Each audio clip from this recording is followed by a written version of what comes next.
That very day, 2 of the disciples were going to a village named Emmaus, about 7 miles from Jerusalem, and talking with each other about all these things that had happened.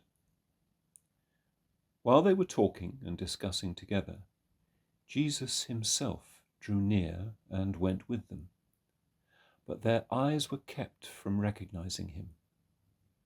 And he said to them, "What is this conversation which you are holding with each other as you walk?"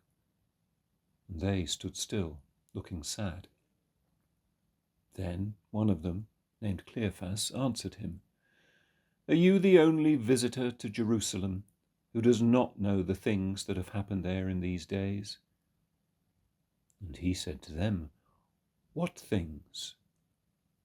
And they said to him, "Concerning Jesus of Nazareth, who was a prophet, mighty in deed and word before God and all the people, and how our chief priests and rulers delivered him up to be condemned to death and crucified him. But we had hoped that he was the one to redeem Israel. Yes, and besides all this, it is now the 3rd day since this happened. Moreover, some women of our company amazed us. They were at the tomb early in the morning and did not find his body. And they came back, saying that they had even seen a vision of angels who said that he was alive. Some of those who were with us went to the tomb and found it just as the women had said, but him they did not see." And he said to them, "O foolish men, and slow of heart to believe all that the prophets have spoken, was it not necessary that the Christ should suffer these things and enter into his glory?" And beginning with Moses and all the prophets, he interpreted to them in all the scriptures the things concerning himself.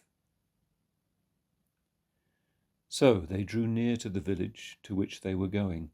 He appeared to be going further, but they constrained him, saying, "Stay with us, for it is toward evening, and the day is now far spent." So he went in to stay with them. When he was at table with them, he took the bread and blessed and broke it and gave it to them. And their eyes were opened, and they recognized him, and he vanished out of their sight. They said to each other, "Did not our hearts burn within us while he talked to us on the road, while he opened to us the scriptures?" And they rose that same hour and returned to Jerusalem. And they found the 11 gathered together, and those who were with them, who said, "The Lord has risen indeed, and has appeared to Simon." Then they told what had happened on the road, and how he was known to them in the breaking of the bread. When our lovely associate priest, Jeff, was preparing for ordination, because I was to be his training incumbent, I was invited to go and visit his training institution and meet some of the staff and students there to learn more about the training he had undergone. This was all part of my own preparation to receive a new curate. So I went over to the institution and we met up and had lunch together with the staff and the students and the other training incumbents. And during that time, I sat next to and had a long conversation with a very nice woman of roughly my own age, who was herself a student there, preparing to be ordained as a curate. And we had a lovely time and talked at some length.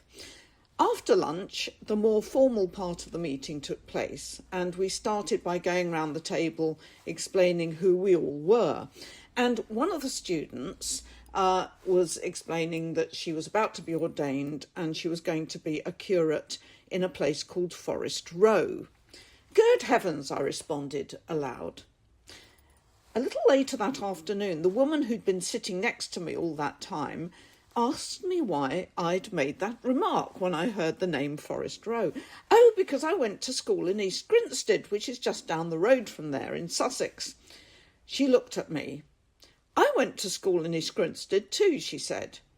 It was then that we discovered that not only had we attended the same primary school and the same secondary school, but we had been in the same year, and for part of that time we had been in the same class.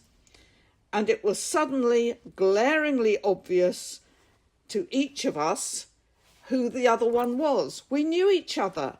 We had known each other incredibly well during childhood. We just hadn't recognised each other because the list of participants listed us under our married names, and we weren't expecting to find that kind of connection. As soon as we did, not only did we recognise each other, but we realised that actually we hadn't changed out of all recognition.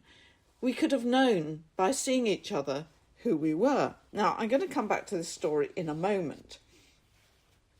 St Luke's account of the disciples' encounter with the risen Lord on the road to Emmaus, which we heard as our gospel reading today, is one of my favourite gospel stories. The two disciples are on a journey, walking together, but deeply downcast because Jesus, their Lord and Master, was dead. Then the risen Christ approaches them and asks what they are talking about. Failing to recognise him, they recount the whole heartbreaking story. What a truly great prophet and teacher Jesus had been, how all their hopes had rested on him as the one who could finally set Israel free, but how he had been sentenced to death and crucified. And then how some of the women had reported that the body of Jesus was missing from the tomb, alongside some strange story about him being alive. Hearing all of this, the risen Lord explains everything to those two disciples as they walk along together. He said to them, "O foolish men, and slow of heart to believe all that the prophets have spoken. Was it not necessary that the Christ should suffer these things and enter into his glory?" And beginning with Moses and all the prophets, he interpreted to them in all the scriptures the things concerning himself. So Jesus explains everything to those two disciples on the road to Emmaus, complete with biblical reference. But they still didn't realise that the person who is speaking to them is the very Jesus whose death they are mourning. It's only when, having been persuaded to stay with them, the risen Lord breaks bread and shares it with them, that their eyes are suddenly opened. When describing the resurrection appearances, the New Testament writers ask us to grapple with a really complicated thought, that on the one hand, Jesus, the real Jesus, was totally and utterly and absolutely alive and could be known as such, and yet at the same time that he is unrecognisable to the disciples when they first meet him. Mary in the garden thinks he is the gardener. The disciples on the road to Emmaus have absolutely no idea who their mysterious travelling companion is, even when he explains to them what has happened. What possible sense can we make of that?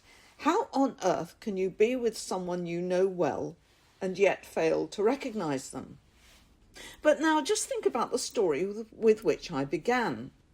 I suddenly and dramatically recognised someone whom I had believed to be a total stranger once I had enough clues to place her.